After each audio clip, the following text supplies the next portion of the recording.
Olá, aqui do período B, tudo bem? Como estão de isolamento? Espero que todos estejam bem de saúde, que todos estejam guardando esse período de quarentena com toda a responsabilidade, né? Para que nós possamos, na mais breve possível, voltar à convivência em sala de aula. Bom, vamos retomando aqui os nossos trabalhos, né?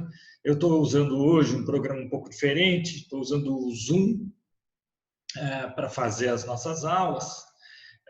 Vamos ver se ele é um pouco melhor do que aquele outro OBS que nós estávamos usando, tá bom?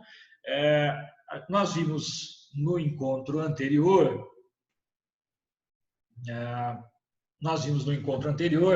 os delitos, né, os tipos penais de estupro e violação sexual mediante fraude. Quero abordar com vocês agora, nesse primeiro vídeo, a importunação sexual e o assédio sexual.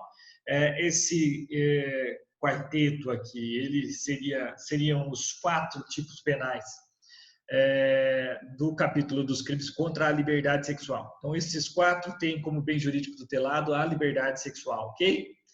Vamos tratar, então, primeiro da importunação sexual. A importunação sexual está lá no artigo 215-A. Deixa eu mexer aqui nessa câmerazinha. 215-A, que diz: praticar contra alguém e sem a sua anuência ato libidinoso com o objetivo de satisfazer a própria lascívia ou a de terceiro. Reclusão de 1 a 5 anos se o ato não constitui crime mais grave. É um tipo penal incluído recentemente pela Lei 13.718 de 2018. Então, se você não tem ainda no seu código, por favor, fazer essa inclusão, tudo bem? Vamos lá, vamos fazer a análise do tipo.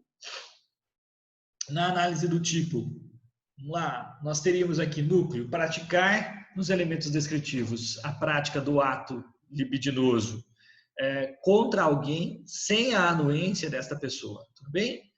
Nós temos como tipo subjetivo o dolo direto especial, ou seja, existe uma vontade dirigida à satisfação da própria lascívia ou à lascívia de terceiros, e deve ser um ato doloso capaz de satisfazer a lascívia do agente e ofender a liberdade sexual da vítima ao mesmo tempo.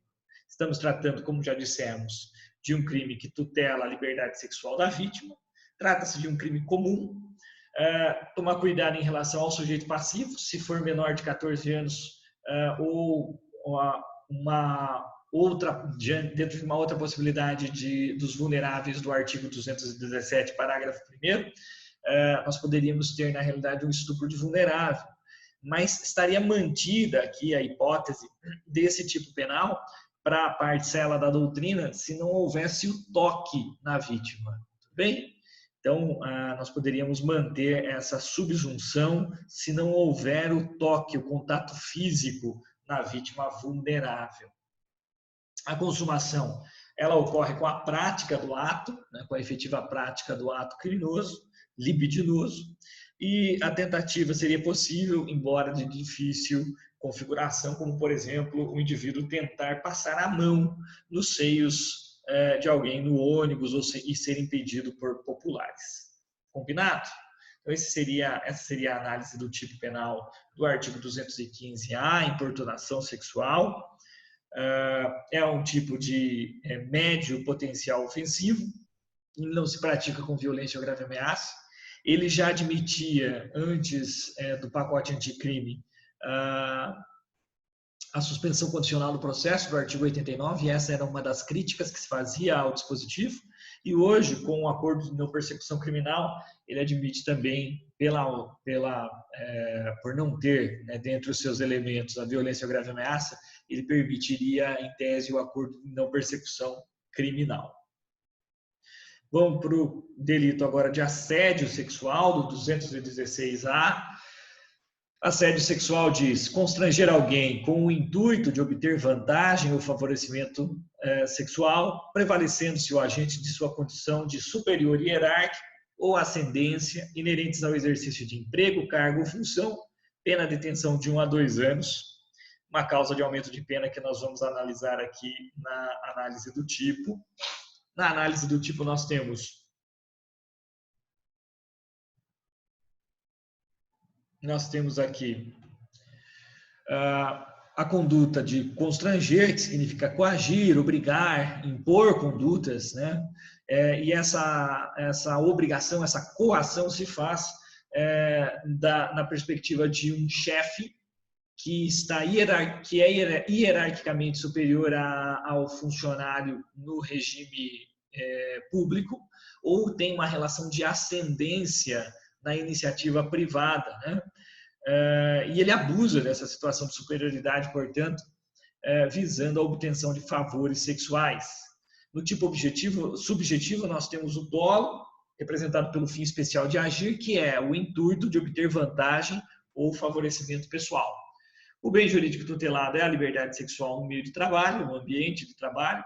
Aqui nós temos um crime que é bipróprio em relação ao sujeito ativo, porque o tipo penal vai requerer, né, vai exigir características especiais tanto para ser sujeito ativo como para ser sujeito passivo. Na consumação nós temos duas correntes, mas uma prevalece largamente, né? Se trataria de um crime formal, consuma-se com simples constrangimento, ainda que representado por um só ato, independente da obtenção da vantagem sexual visada. Esse entendimento do Mirabete, Capes, Masson. Para o Rodolfo Pamplona Filho, o professor Rodolfo Pamplona Filho, o assédio sexual seria um crime habitual e, para sua configuração, portanto, seria imprescindível a prática de atos reiterados de constrangimento. Tentativa é possível, né, para quem entende como a maioria que se trata de um crime formal, tá? Seria possível a coação, a tentativa de coação, maiormente se tratando de modalidades escritas de coação. E a causa, bom, para aqueles que entendem que se trata de crime habitual, o crime habitual não admite tentativa, porque ou há habitualidade ou não há. Se não houver habitualidade, não estaria caracterizado o delito. É mais ou menos o raciocínio que se faz no exercício ilegal da medicina. Tudo bem? E teríamos uma causa de aumento de pena de até 1/3 se a vítima é menor de 18 anos. Combinado? Então, nós fechamos assim. Vou mandar o vídeo, como de costume, lá no grupo temático. E vou fazer depois algumas perguntas. Estarei no período das 19h15 às 22 horas, acompanhando o diálogo e fomentando o diálogo com algumas questões, inclusive, dentro do grupo temático. Tudo bem? Vou tentar aqui já mandar mais um vídeo falando agora sobre o estupro de vulnerável. Combinado? Bom, bons estudos e se cuidem, gente. Até mais tarde nas discussões no grupo temático. Até.